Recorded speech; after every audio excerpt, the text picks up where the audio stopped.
Praise the Lord, dear sisters and brothers. இன்னைக்கு வேதத்திலிருந்து ஒரு வசனத்தை வாசிக்கலாம். 1 நாளாகமம் 29:12.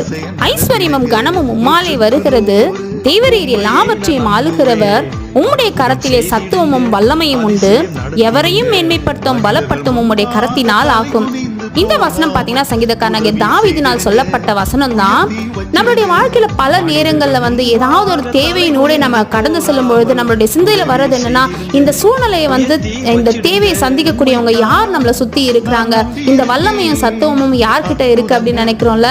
வேதம் நமக்கு தெளிவா சொல்லுது, இந்த சத்துவமும் வல்லமையும் கர்த்தருடைய கருத்துல இருக்குதான். கர்த்தரை நம்ம நம்பி இருக்கும் பொழுது கர்த்தர் யார் மூலமா நமக்கு செய்யணும்னு நினைக்கிறாரோ கர்த்தர் நிச்சயமா அதை செய்து முடிப்பாருங்க.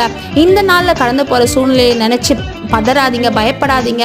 எவரையும் மேன்மைப்படுத்தும் பலப்படுத்தும் கர்த்தருடைய கருத்தினால் ஆகுங்க.